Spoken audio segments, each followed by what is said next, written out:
ఇప్పుడు మనతో మాట్లాడడానికి అజయ్ బాబు అన్న కూడా లైన్లో ఉన్నాడు. అన్న జై భీమ్ అన్న, ప్రైజ్ లాట్ అన్న. అన్న బాగున్నారన్న? అన్న నిజంగా మీకు నా తరఫున CMDF తరఫున మా కుటుంబం తరఫున ప్రత్యేకమైన ధన్యవాదాలు తెలియజేస్తా ఉన్నానా. పేద ప్రజల గొంతుక, దళిత ప్రజల గొంతుక, వాయిస్లెస్ పీపుల్ కి గొంతుక జై భీమ్ టీవీ అన్న. మీకు ప్రత్యేకంగా ధన్యవాదాలు తెలియజేస్తా ఉన్నానా.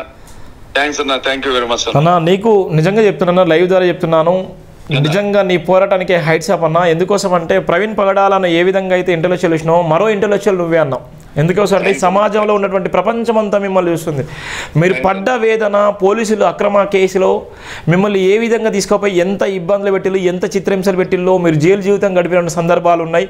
జైలు జీవితాన్ని కూడా అనుభవించినటువంటి వ్యక్తులు ప్రవీణ్ పగడాల విషయంలో మాట్లాడినందుకే ఎంతోమంది వంకర బుద్ధితోనే రేటింగ్ కోసం మిమ్మల్ని ఇబ్బందులకు గురి చేసి మీ ఎదురుగా మన ధర్మాన్ని పాటించేటువంటి వ్యక్తులను పెట్టుకొని కూడా సవాల్ వేసి వాళ్ళందరికీ ఒక గొప్ప చైతన్యం తీసుకొచ్చినటువంటి వ్యక్తులు కూడా మీరే అన్నాం. ఈరోజు మీరు ప్రమాదంలో ఉన్నటువంటి నేపథ్యంలో కన్నీరు మున్నీరు అవుతున్నారు. నిన్న నేను మీ వీడియో చూశాను, చాలా బాగా అనిపించింది.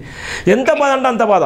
ఇలా క్రైస్తవ సమాజాని కోసం నువ్వు కొట్లాడుతున్నటువంటి తీరు అన్నా. ఎందుకంటే కుటుంబాన్ని కూడా పక్కన పెట్టేసుకొని, చిన్న పిల్లలు వాళ్ళందరి పక్కన పెట్టేసుకొని ఇవాళ నువ్వు చేసేటువంటి ఒంటరి పోరాటము ఎంతో గొప్పదన్న. ఎంతోమంది క్రైస్తవ సమాజానికి, ప్రపంచవ్యాప్తంగా చూసేటువంటి క్రైస్తవ సమాజానికి అందరికీ ఒక గొప్ప ఆయుధం నువ్వు దొరికినటువంటి వజ్రాన్ని అన్నావు. అజయ్ బాబాన్ అంటే ఒక వజ్రం, ఇలా క్రైస్తవ సమాజానికి వజ్రం. ప్రవీణ్ పగడాలను పోగొట్టుకున్నారు, అజయ్ బాబాను పోగొట్టుకోవడానికి సిద్ధంగా ఉన్నారని అదే వార్త చదువుతున్నాను.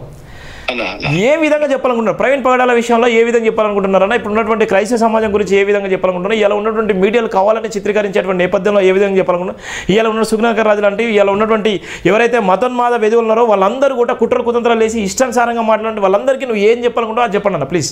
అన్న, ప్రవీణ్ పగడాల గారు చనిపోతే ఆయన చావు చాలా మందికి సంతోషాన్ని కలిగించిందన్న. ప్రవీణ్ పగడాల గారు చనిపోతే చాలా మంది సంతోషపడ్డారు హిందుత్వవాదులు.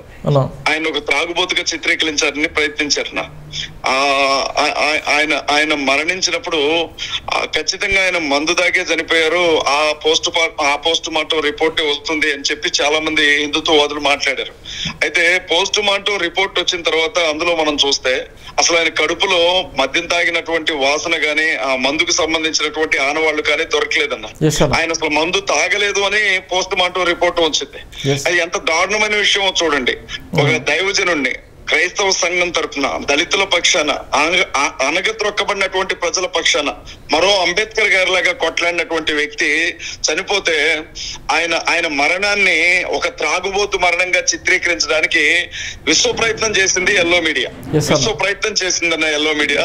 అయినా కూడా ఈ పోస్ట్ మార్టం రిపోర్ట్ అనేది ప్రజలందరి మధ్యకి వచ్చిన తర్వాత ఆయన త్రాగలేదు, ఆయన త్రాగి బండి నడపలేదు, ఆయన త్రాగి బండి నడపడం వల్ల యాక్సిడెంట్ కాలేదు అన్న విషయం ప్రజలందరికీ తెలిసిపోయిందన్న.